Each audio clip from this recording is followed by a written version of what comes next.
जय मसीह की प्रिय विश्वासी भाई बहन, प्रभु यीशु का हम दिल से धन्यवाद करते हैं जो प्रतिदिन अपनी आशीषों में हमें आगे बढ़ाता है और हमारी हर एक विनती प्रार्थना सुनता है और अपनी योजना में, अपने हर एक उस प्रबंध में जो उसने अनंत काल से या कहें युगान युग से हमारे लिए किया है, निरंतर प्रतिदिन उनमें आगे बढ़ाता है। प्रभु का धन्यवाद करें। आज का मनन बाइबल के 3 अलग-अलग वचनों से है, 3 पुस्तकों से हैं वो, और इसका जो शीर्षक रखा है वो है bulldozers, gods bulldozers are coming. परमेश्वर के बुलडोजर्स आ रहे हैं।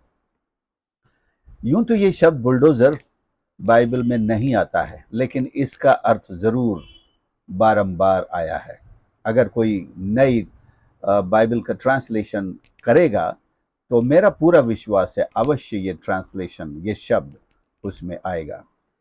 जिस तरह हम पढ़ते हैं यिर्मयाह 1 और उसके 10 में, देख मैंने आज तुझे जातियों और राज्यों पर अधिकार दिया है कि तू उन्हें उखाड़े और ढा दे और नाश और विनाश करे, उन्हें फिर लगाए और बसाए।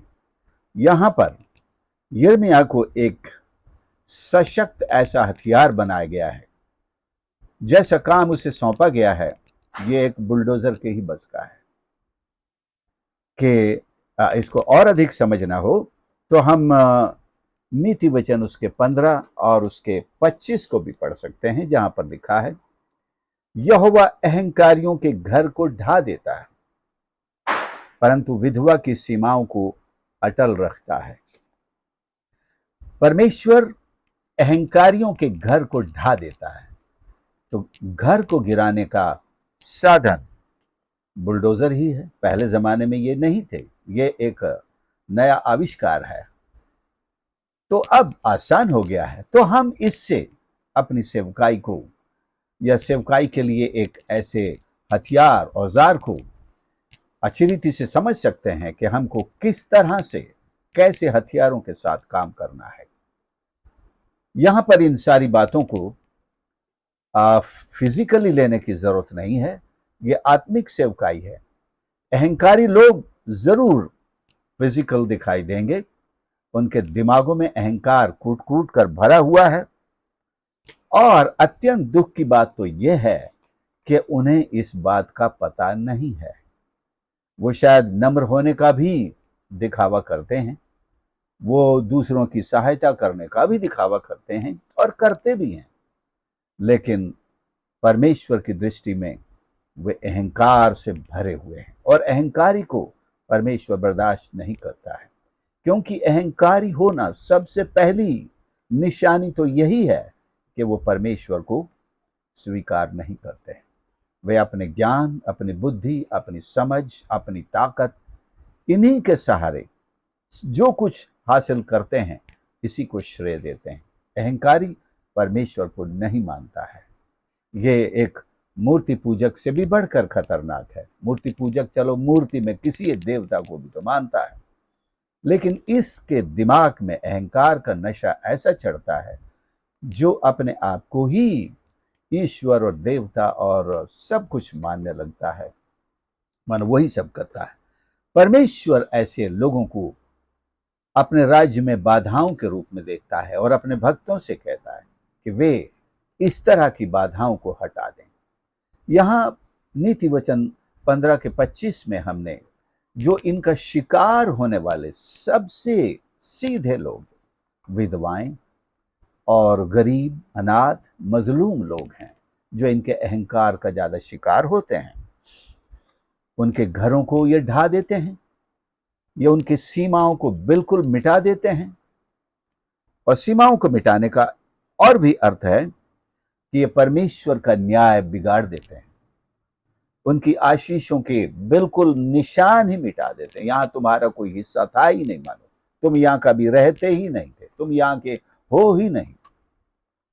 सेम इसी तरह की भाषाएं कुछ अहंकारी लोग बोलते हैं दूसरे लोगों के बारे में, ऐसे लोगों के बारे में जो सत्य मार्ग पर चलते हैं, जो परमेश्वर की भक्ति आत्म सच्चाई से करते हैं, उनके बारे में अहंकारी लोग इसी तरह की भाषा बोलते हैं और वो अपने आप को सब कुछ मानते हो सिद्ध करते हैं। और परमेश्वर के भक्त सीधे साधे, सच्चे, सरल, आत्मिकता में जीवन बिताने वाले, सबके लिए प्रार्थना करने वाले, सबकी भलाई चाहने वाले, उनको अपने मार्ग में बाधा समझते हैं, क्योंकि वो सच्चाई का प्रचार करते हैं, वो प्रेम का प्रचार करते हैं, वो नम्रता का प्रचार करते हैं, वो तौबा का प्रचार करते हैं, वो परमेश्वर के सामने अपने आप को नम्र और दीन करने, ठीक होने का प्रचार करते हैं। अहंकारी लोग इन चीजों को बर्दाश्त नहीं करते। इसलिए परमेश्वर ने यिर्मयाह को मां के पेट से ही मानो चुना और अभिषेक किया और ये सेवकाई दी, ये आदेश दिया कि देख, मैंने तुझे जातियों और राज्यों पर अधिकार दिया है, तू उन्हें उखाड़े, मतलब बुलडोज करे और ढा दे और नाश और विनाश करे। मेरे पास यहाँ पैरेलल ट्रांसलेशंस हैं मेरे लैपटॉप में, सॉरी टैब में। इनमें अधिकांश में ये ढा दे, गिरा दे, उखाड़ दे। इंग्लिश में tear down, New International Version में tear down, New Living Translation में भी tear down, and tear down the house of the proud. English Standard Version में Lord tears down the house of the proud but maintains the widow's boundaries. Berean Standard Bible में tears down, King James Version में will destroy, destroy शब्द आया है, और new king James में destroy आया है। न्यू अमेरिकन स्टैंडर्ड बाइबल में tear down, एक NASB 1995 ट्रांसलेशन है, उसमें भी tear down है, और लेगेसी स्टैंडर्ड बाइबल में भी टीयर डाउन, एम्पलीफाइड बाइबल में भी टीयर डाउन। एरोगेंट का ब्रैकेट में अर्थ है सेल्फ राइचियस, और boundaries of the land of the godly widow, उनको वो स्टैब्लिश करता है। क्रिश्चियन स्टैंडर्ड बाइबल में tear down, Holman Christian Standard Bible में डिस्ट्रॉयज, अमेरिकन स्टैंडर्ड में root up the house of the proud, root up मतलब जड़ से उखाड़ेगा, और Aramaic Bible in plain English में breaks down the house of the proud, और ब्रेंटन में pulls down, Brenton Septuagint translation में pulls down the house of the scorners but establishes the border of widow, और contemporary English version में destroys the homes of those who are proud. Douay Rheims Bible में destroy शब्द है, और English Revised Version में root up, God's Word Translation में tears और destroy, Good News Translation में destroy आदि। ये सारे जो काम है एक बुलडोजर ही कर सकता है। हाथों से तो घर नहीं गिराए जा सकते, झोपड़ी तो है नहीं कि बल्ली को खींचा और पूरा घर नीचे। ये तो पक्के सीमेंटेड और बड़े मकान हैं, इनको गिराना एक बुलडोजर का काम। तो क्या देखते हैं हम? दुनिया अहंकारियों से भरी पड़ी है और परमेश्वर के न्याय का समय नजदीक आ रहा है। उसने अपने बुलडोजर्स, ये बुलडोजर्स कौन है?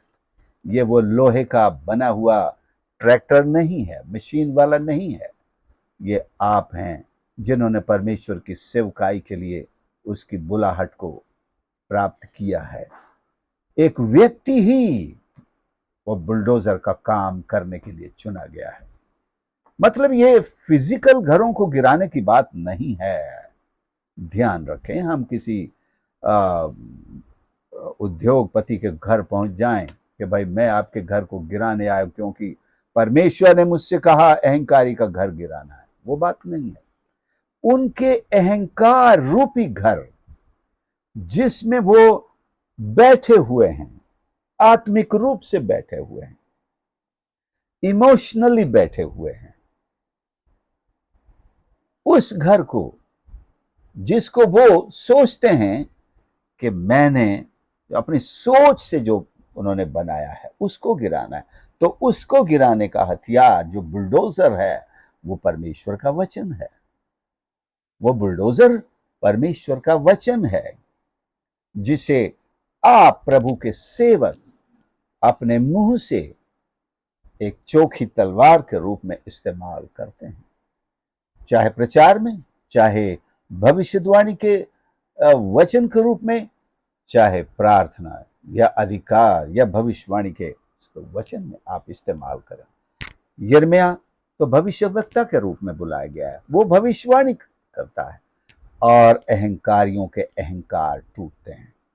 कितने राजाओं के लिए उन्होंने भविष्यवाणी की, कितने ऐसे लोगों के लिए, कितने ऐसे झूठे भविष्यवक्ताओं के लिए भविष्यवाणी की, जिन्होंने यिर्मयाह का विरोध करने के लिए उसकी भविष्यवाणी के खिलाफ भविष्यवाणी की।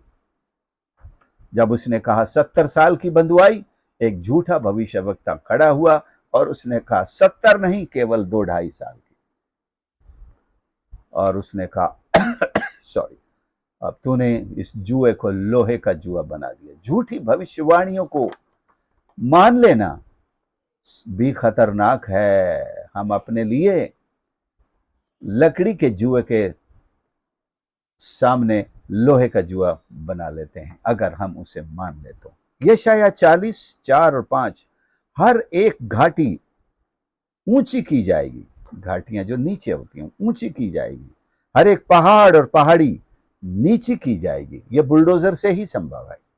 ऊबड़ खाबड़ भूमि समतल हो जाएगी, टेढ़े मेढ़े स्थान मैदान बन जाएंगे। इस पद में परमेश्वर के लिए मार्ग को समतल करने की बात है, जो बुलडोज करने जैसा है। यह काम परमेश्वर का वचन करता है। जो अपने आप को कुछ समझते हैं, परमेश्वर उनको अपने कदमों में ले आता है। जो अपने आप को बिल्कुल नीचे, समाज ने जिनको बिल्कुल पैंदे में धकेल रखा है, हाशिए में, शहर के हाशिए में उनकी बस्ती है, बाहर रहो तुम। हमने देखा हमारे शहर में भी हाशिए में बहुत सारे ऐसे लोग बसाए गए हैं कि लिए अगर सभ्य समाज के बीच में रहना इनके लिए ठीक नहीं है। हमारे शहर में एक बस्ती है जो हमारे चर्च के बिल्कुल सामने ही है। कभी उस बस्ती को शहर से बाहर बसाया गया था, आज शहर वहां पहुंच गया है, उनसे भी आगे निकल गया है। वो एक कंजरों की बस्ती है। कहते हैं कि वो चोरी करते हैं, वो लूटपाट करते हैं, वो कच्ची शराब निकालते हैं। समाज के अंदर ये लोग ठीक नहीं है, इनको शराब, इस शहर से बाहर निकल। तो शहर के किनारे पर उनको बसाया। एक और बस्ती बसाई गई है उन्हीं के पड़ोस में, भाटों की। एक और बस्ती और शहर के दूसरे साइड में बसाई गई है, जो ओझा बस्ती है। वहां भी शहर के बीच से उनको निकाल दिया गया है। हाशिए पर, मार्जिन पर, किनारे पर, हाशिया, मार्जिन, ये सब शब्द आज पॉलिटिक्स में भी इस्तेमाल होते हैं। लोग हाशिए पर पड़े, मतलब जिनके तरफ विकास का कोई योजना नहीं है। एक पार्टी का तो नारा यही है, पंक्ति में अंतिम स्थान पर खड़े हुए व्यक्ति का उदय, अंत्योदय। अंत्योदय, पंक्ति में अंतिम स्थान पर खड़ा हुआ व्यक्ति, उसका करना है। अच्छी बात है कि लोग सोचने लगे हैं कि इन लोगों को भी समाज की, गांव की, शहर की जो मुख्य धारा है, मुख्य बस्तियां हैं, उनमें स्थान देना चाहिए। स्कूलों में उनके बच्चों को पढ़ने का स्थान देना चाहिए। हमारे गांव में ही एक परिवार था जिसको शहर से बाहर, उनका कुआं अलग, उनका रहना अलग, सब कुछ अलग निकाल दिया गया। ये चीजें हर जगह आपको देखने को मिले। परमेश्वर हाशिए पर पड़े हुए इन लोगों को भी उठाना, मतलब जो सब नीचे, कहां पर, यहां लिखा है, ये समतल करने के लिए ऊपर से भी नीचे और नीचे से भी ऊपर जमीन को उठाया जाता है, तो मिट्टी को डालकर किया। ये बुलडोजर का काम है।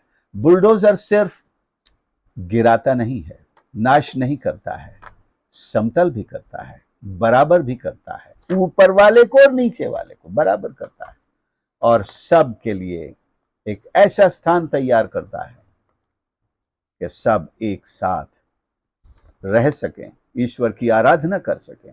आप कलीसियाओं में देखोगे ऐसे लोग एक साथ आराधना कर रहे हैं जिन्हें समाज से निकाल दिया गया था, उनके रंग के कारण, उनकी गरीबी के कारण, उनकी जाति के कारण, उनके धर्म के कारण, उनकी उनके ऐसे अनेक काम थे जिनके कारण समाज ने उन्हें बाहर दूर फेंक रखा था। लेकिन परमेश्वर का वचन जब आ गया है, उसने ऐसी विसंगतियों को, विषमताओं को, ऐसे अंतर को बुलडोज कर दिया और ऐसे लोगों को एक कर दिया।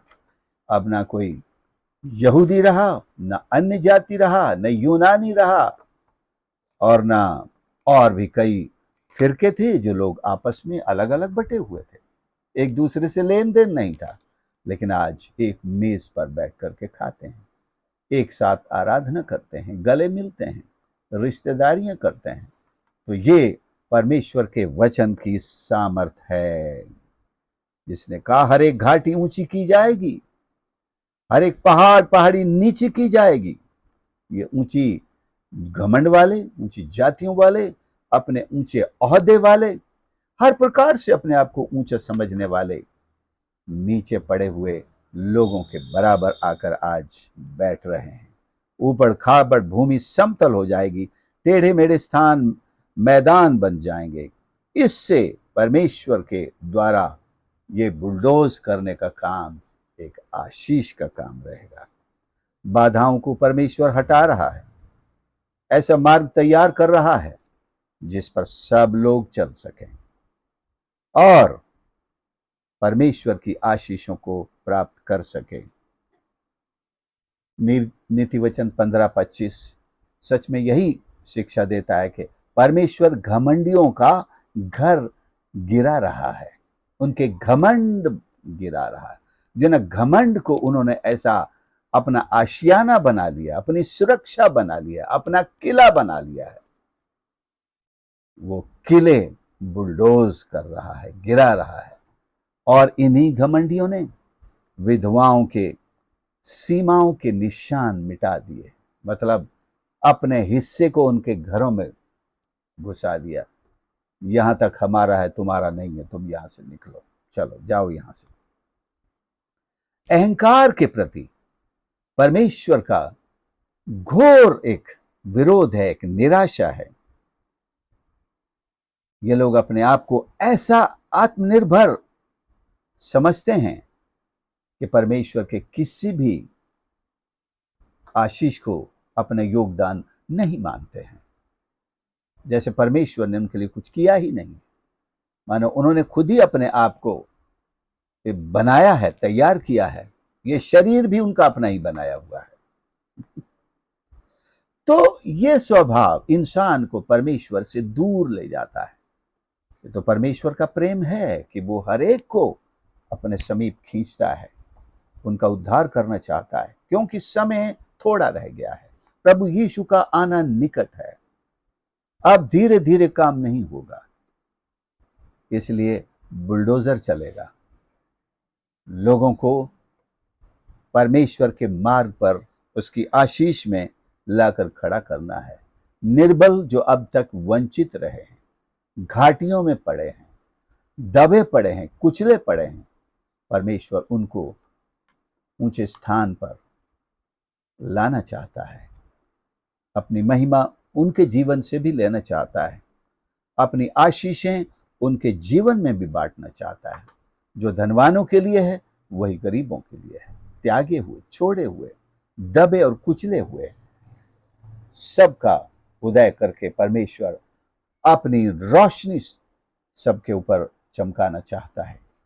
क्या आप परमेश्वर के इस कार्य में अपना योगदान यिर्मयाह के समान, यशायाह के समान और प्रभु के हजारों लाखों सेवकों के समान देना चाहते हैं? उसके वचन को ईमानदारी से प्रचार करें, किसी का मुंह न देखें। यिर्मयाह से यही कहा, उनका मुंह न देखना और भी अनेक प्रभु के सेवकों से कहा, बड़े का मुंह न देखना, मतलब परमेश्वर का वचन जो सच्चाई के साथ बोलना है उसे बोलना ही है, डरना नहीं है, सत्य का प्रचार करना है, चाहे सत्य कितना भी कड़वा है, कितना भी काटने वाला है, हथौड़ी की तरह चोट करने वाला है, तलवार की तरह काटने वाला है, आप उसका प्रचार ईमानदारी से, सच्चाई से, निडरता से, निर्भयता से कीजिए और परमेश्वर को प्रसन्न करना यही लक्ष्य रखिए, मनुष्य को नहीं। परमेश्वर ऐसे घमंडियों को, उनके आशियाने जो घमंड के उन्होंने अपने दिल और दिमागों में बनाकर रखे हैं, उन्हें बुलडोज करके समतल करना चाहता है और हर एक को एक समान लाकर खड़ा करना चाहता है। परमेश्वर के राज्य में कोई बड़ा छोटा नहीं, कोई धनवान कोई गरीब नहीं, कोई अनाथ कोई विधवा नहीं, सब परमेश्वर की संतान, परमेश्वर के बेटे और बेटियां और उसकी नजरों में बेशकीमती है, उसकी आंख की पुतली के समान है। हम भी परमेश्वर की नजर से लोगों को देखना शुरू करें। प्रभु आप सबको आशीष करें। आइए हम प्रार्थना करें। प्यारे प्रभु हमारे परमेश्वर, मैं धन्यवाद करता हूं आपके इस पवित्र वचन के लिए, जो परमेश्वर हमारी आंखें खोलता है कि सच में हम हर इंसान को आपकी रचना के रूप में देखना और समझना आरंभ करें। जैसे आप उनको अपनी दृष्टि से मूल्यवान समझते हैं, इसी तरह परमेश्वर उनका मूल्य समझें। कोई छोटा कोई बड़ा नहीं, आपकी दृष्टि में सब आपके संतान हैं। और इस प्रकार से इस संसार में जिन्होंने अपने अहंकार को आत्मनिर्भरता के स्थान पर सब कुछ बना लिया है और परमेश्वर को अपने जीवन से निकाल दिया है, उनके अहंकार रूपी ये घमंड तोड़े जाएं, बुलडोज किए जाएं, ताकि वे होश में आएं और आपकी हस्ती को पहचानें, आपके चरणों पर नम्र और दीन होकर अपने सरों को झुकाएं और आपको स्वीकार करें परमेश्वर। और प्रभु सब दूसरे विश्वासियों के समान अपना जीवन जीते हुए, एक दूसरे से प्यार करते हुए, एक दूसरे की सहायता और मदद करते हुए, एक दूसरे को आपकी सामने परमेश्वर महिमा में इस्तेमाल करने के लिए भी परमेश्वर अपना योगदान बांटते हुए प्रभु जी कार्य कर सकें। सहायता और मदद कर अपने सेवकों को इस प्रकार की निडरता प्रदान कर, क्योंकि आपने हमें भय का नहीं लेकिन ऐसा आत्मा दिया है जो भय मुक्त हमें बनाता है, जो निर्भीक सेवा करने की हिम्मत देता है। सबको आशीष कर, सुनने वाले उनके परिवारजनों को आशीष कर। धन्यवाद के साथ प्रार्थना उद्धार करता प्रभु यीशु के नाम से मांगते हैं, आमीन। प्रभु आप सबको आशीष करें। प्लीज इस संदेश को दूसरों के साथ जरूर शेयर करें और आपके लाइक्स और कमेंट्स भी हमें जरूर भेजें और इस सेवकाई के लिए निरंतर प्रार्थना करते रहें। परमेश्वर आपको आशीष करे। God bless you.